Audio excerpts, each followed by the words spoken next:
Hello, hello, hello. So we're back at it another round. So here's how the world works.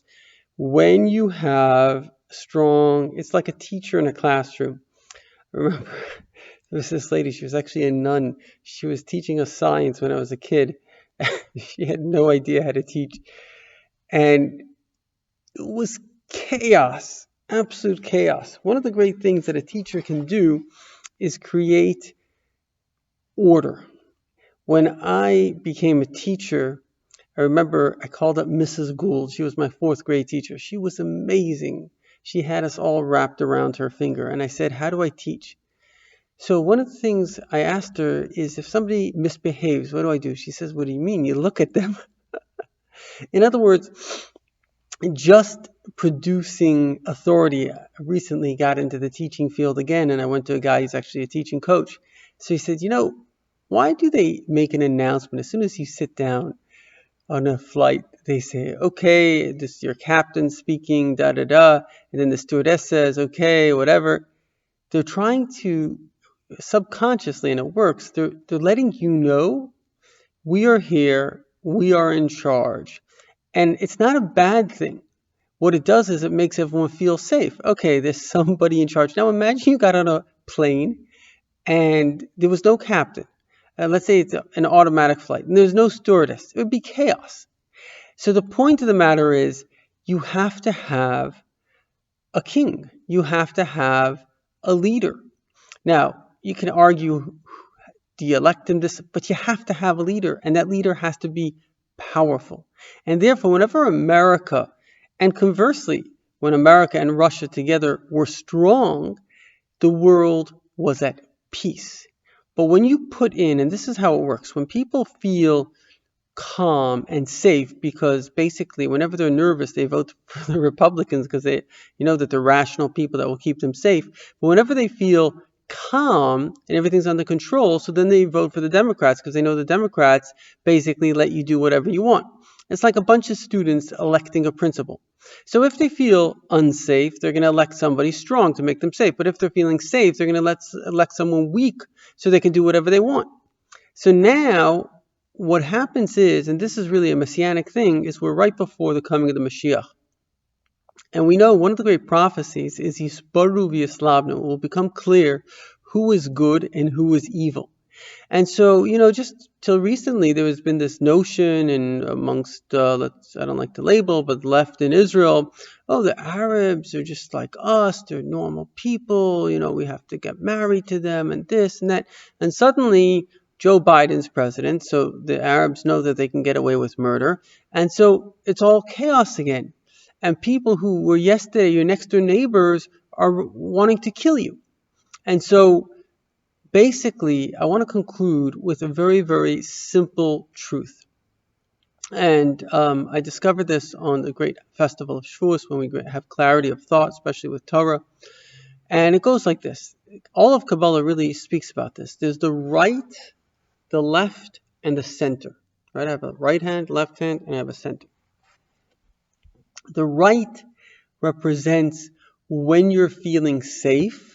So your natural tendency is for love as well as lust.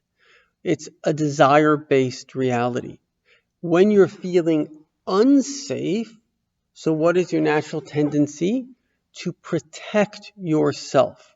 In order to protect yourself, the mind goes into anxiety thinking, which is you begin to see every possible person as a potential danger, which also conversely, because a person in anxiety, it's like torture, creates jealousy of those that are not anxiety. So now you have jealousy is the Hebrew word for jealousy is kina, which is similar to the word sina. Within it is no, which has the word on, which is God forbid to annihilate, to get rid of. So it also creates a hatred, and that's where you find, whether it's the Arabs against Jews, whether it's black radicals, or any form of radicals basically against everyone else, these people, they are jealous of the tranquility that others have, and they create all these kind of excuses, Nazism being the best example. What do you care if the Jews who lived in your country, built your country for 1,000 years, suddenly, oh, we're the super race and we have to kill them? No, you're jealous that they have love, just like Dumbledore told Harry, he who mustn't be named is just jealous of love. And that's really what it boils down to. And jealousy creates the rationalization. Everybody has some evil in them, and everyone has some good in them. The thing is, what are you seeing? If you're seeing evil in the other, there was a book written by George Gilders called The Israel Test. He's a top genius and economist. And the Israel Test is very simple. Let me ask you a question. We'll see if you pass the Israel Test.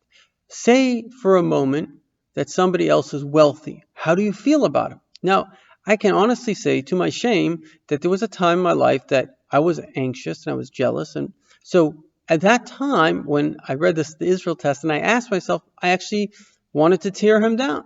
Now I'm not. I don't feel anxiety. Thank God I've overcome that. I'm basically happy. So if somebody else is wealthy, I'm like, happy for them. Let them have all the money that they can use.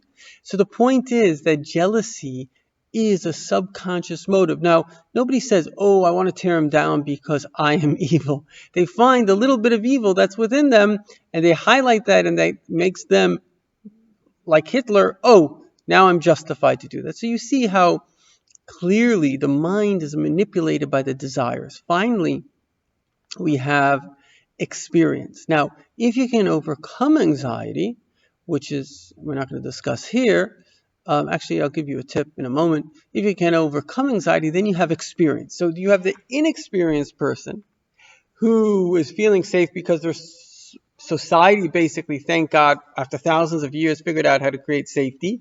So that person feels love and lust, basically desired.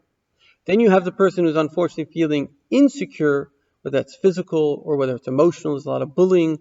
And that person's feeling anxiety that creates fear and jealousy and then hate. And then you have the person who overcomes anxiety. And that person can feel responsibility, can feel rationality, because too much on the right, too much on the left, both of those are not rational, they're emotion-based. And that person is looking at the world from a realistic perspective. There are certain things that I want, certain things that I can't have, certain things that I must do. There's a reality in this world.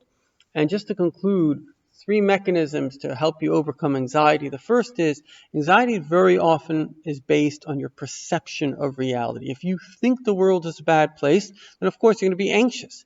Now, the way you think depends on, how you download information. So when you wake up in the morning, you have to thank God for your 10 greatest blessings. You download positive view of reality. The second thing is that obviously you have to begin to see the good and the bad. If you look at life as the experiences that I have are the sum total of truth, so it depends on the experiences you have. But if you can say that everything is here to make me grow, to become a better person, then ask yourself in every circumstance, how did this make me grow? You'll overcome your anxiety because you'll transform those negatives into positives, and you'll realize that the world is a good place. It's here to help you grow. And the most important thing for overcoming anxiety actually is having a meaningful purpose to your life.